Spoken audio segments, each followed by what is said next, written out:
नमस्कार फ्रेंड्स, हमारे YouTube channel माया देवी classes में आप सभी का स्वागत है। फ्रेंड्स, इस वीडियो में हम लोग क्लास सिक्स की हिस्ट्री की जो है बात करेंगे, जो कि सीटेट 2023 के लिए जो बहुत ही इम्पोर्टेंट है।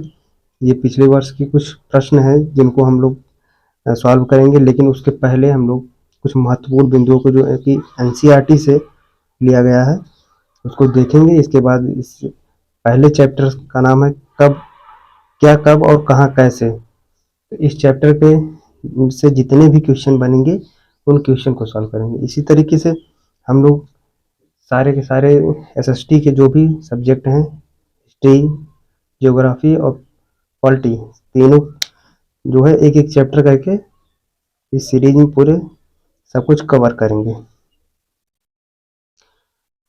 तो ये जो है पेपर सेकंड के लिए काफ़ी महत्वपूर्ण है, क्योंकि पेपर सेकंड में SST के 40 क्वेश्चन आते हैं जो कि सीधे NCERT से पुटअप किए जाते हैं। तो पूरी NCERT हम लोग एक एक चैप्टर SST के तीनों सब्जेक्ट को कवर करेंगे। तो चलिए हम लोग स्टार्ट करते हैं वीडियो को।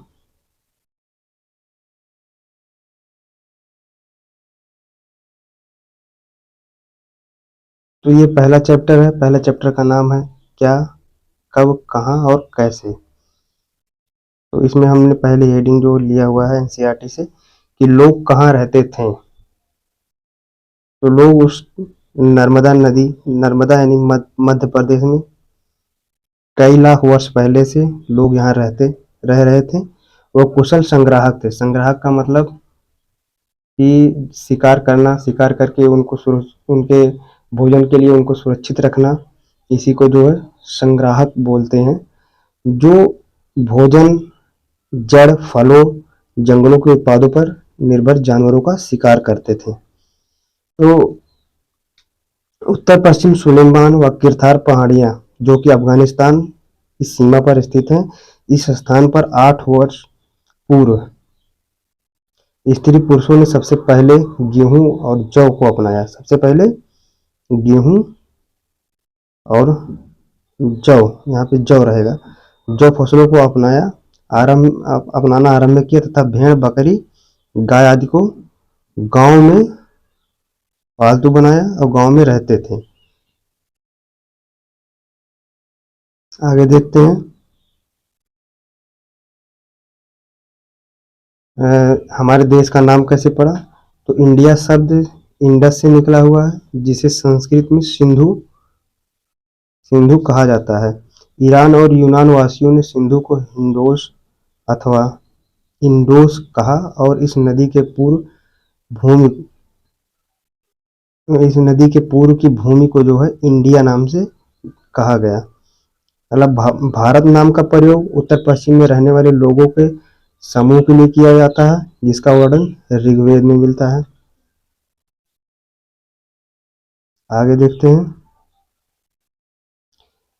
भारत नाम का प्रयोग तो उत्तर पश्चिम में रहने वाले लोगों के एक समूह के लिए जाना जाता है। इसका वर्णन जो है ऋग्वेद में मिलता है, हमने आगे भी देखा। आगे देखते हैं अतीत के बारे में कैसे जाने। तो पांडुलिपि मीन्स होता क्या, मैन्युस्क्रिप्ट, यानी कि किसी भी भाषा को लिखने का जो सिंबल्स होते हैं, उसी सिंबल्स को जो है पांडुलिपि बोला जाता है। तो पांडुलिपि में पुस्तकों में लिखी होती थी। ये ताड़ के पत्तों और भुर्ज के पेड़ की छाल, भुर्ज का पेड़ हिमालय क्षेत्रों में पाया जाता है, पहाड़ों पे उगता है। तो उसी के भुर्ज के पेड़, ताड़ के पत्तों और भुर्ज के पेड़ की छाल पर भोजपत्र पर जो है लिखा जाता था। और अभिलेख क्या होता है। तो अतीत में जानने का एक महत्वपूर्ण स्रोत जो अभिलेख होता है, यह कठोर सतह पर उत्कीर्ण किया जाता है, जैसे पहाड़ों पर या फिर किसी धातु की कठोर वस्तु पर जो है लिखा जाता है, जो काफी समय तक रहे, लोगों को संदेश देता रहे, उसी को अभिलेख बोला जाता है। आगे देखते हैं कि पुरातत्वविद किसे कहते हैं। तो वे व्यक्ति जो अतीत में बनी वस्तुओं का अध्ययन करते थे, जैसे पत्थर व ईंट से बनी इमारतें, अवशेष, चित्र, मूर्तियां इत्यादि का उसे जो पुरातत्वविद कहते हैं। आगे इतिहासकार जो अतीत का अध्ययन करते हैं उसे क्या कहते हैं? इतिहासकार कहते हैं, जो अतीत का अध्ययन करते हैं। आगे बीसी, बीसी का मतलब बिफोर क्राइस्ट, क्राइस्ट होता है। इसका मतलब ईसा पूर्व, जन्म से पहले। और एडी का मतलब एनो डामिनी होता है, इसका मतलब ईसा मसीह के जन्म के बाद का समय, जिसे हम लोग क्या कहते हैं? ईसवी, ईसवी कहते हैं। और जो ईसा मसीह के जन्म के पूर्व है उसे ईसा पूर्व कहते हैं। तो चलिए आगे हम लोग इससे रिलेटेड जो क्वेश्चन को देख लेते हैं। हमारा पहला क्वेश्चन है कि गेहूं और जौ की फसलों के संदर्भ में निम्नलिखित कथनों पर विचार कीजिए। जिसमें पहला जो है कथन है, मनुष्यों द्वारा सर्वप्रथम इन्हीं फसलों को उपजाने की शुरुआत की गई। और अगला कथन है, इन फसलों के उपजाने का क्षेत्र हिमालय और विंध्य की पहाड़ियां थी। तो पहला है कि मनुष्यों द्वारा सर्वप्रथम इन्हीं फसलों को अपनाने की शुरुआत की गई, गेहूं और जौ की बात कर रहा है। तो ये तो पहला ऑप्शन बिल्कुल राइट हो गया है, क्योंकि सर्वप्रथम मनुष्य ने गेहूं और जौ उपजाना आरंभ किया लगभग 8,000 वर्ष पूर्व। कितने?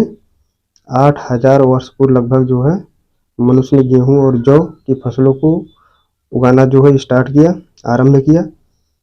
और इन फसलों को उपजाने का कार्य सुलेमान और किरथार पहाड़ियों पर होता था, ना कि हिमालय और विंध्य की पहाड़ियों पर नहीं, बल्कि सुलेमान और किरथार की पहाड़ियों पर होता था। सुलेमान और किरथार।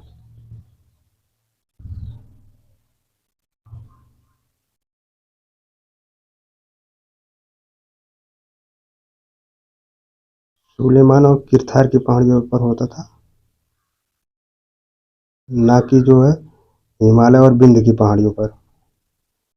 तो ये दूसरा ऑप्शन हमारा जो गलत हो जाता है, इसलिए अगर देखा जाए तो इसमें ऑप्शन बी सही है।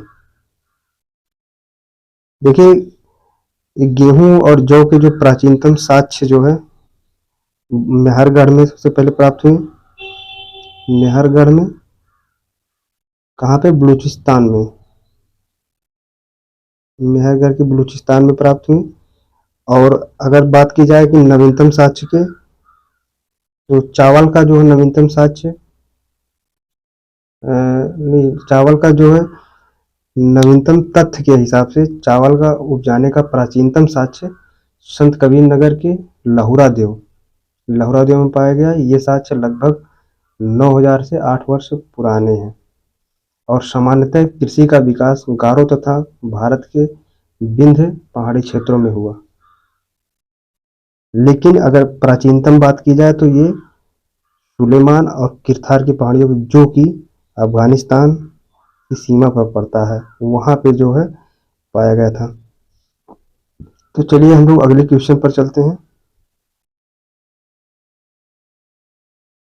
हमारा अगला क्वेश्चन है, भारतीय उपमहाद्वीप के संदर्भ में निम्नलिखित कथनों पर विचार कीजिए। तो पहला कथन है, आरंभिक नगरों का विकास सिंधु व इसकी सहायक नदी के किनारे हुआ। अगला कथन है कि गंगा व इसकी सहायक नदियों के किनारे नगरों का विकास लगभग 5,000 वर्ष पूर्व हुआ। तो पहले को देखते हैं कि आरंभिक नगरों का विकास सिंधु व इसकी सहायक नदियों के किनारे हुआ। ये तो बिल्कुल सही है, क्योंकि लगभग 4,700 यानी 4,700 वर्ष पूर्व सिंधु व उसकी सहायक नदियों के किनारे आरंभिक नगरों का विकास हुआ। और इन्हीं नगरों से विकसित सभ्यता सिंधु सभ्यता के नाम से जानी जाती है, या फिर जानी गई। और यहाँ की दूसरा ऑप्शन कह रहा है कि गंगा व इसकी सहायक नदी के किनारे नगरों का विकास लगभग 5 वर्ष पूर्व हुआ। तो ये गलत है, क्योंकि गंगा व इसकी सहायक नदियों के किनारे नगरों का विकास लगभग 2,500 वर्ष पूर्व हुआ। कितने? 2,500, ना कि 5,000। इसलिए दूसरा ऑप्शन जो है गलत हो जा रहा है।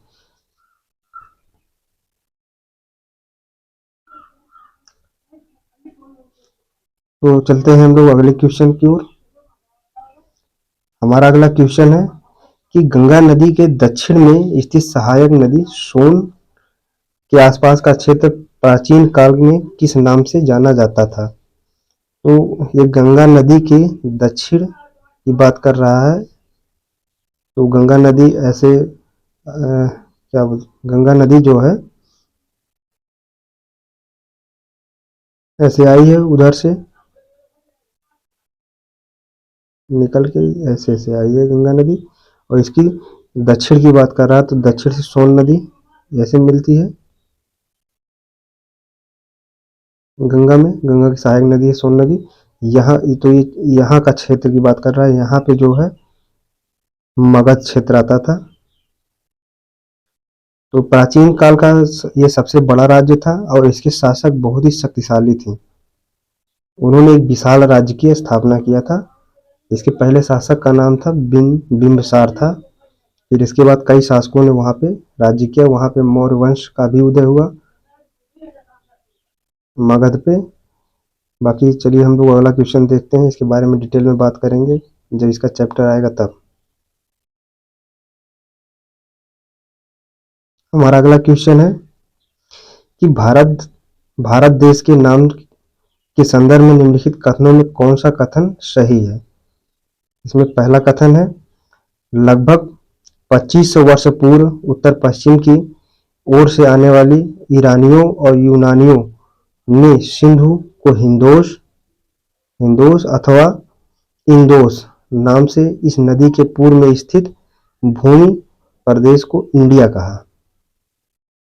तो ये तो बिल्कुल सही है। अगला देखते हैं हम कि भारत नाम का प्रयोग उत्तर पश्चिम में रहने वाले लोगों के एक समूह के लिए किया गया था। इस समूह का उल्लेख संस्कृत भाषा के आरंभिक कृत ऋग्वेद से मिलता है। दोनों सही है। अभी हमने पीछे जो हमने पॉइंट्स देखे थे उसमें भी ये दोनों पॉइंट्स मेल मैच कर रहे हैं, इसीलिए दोनों ऑप्शन सही है। ए और बी दोनों सही है। चलिए हम लोग अगले क्वेश्चन पर की ओर चलते हैं।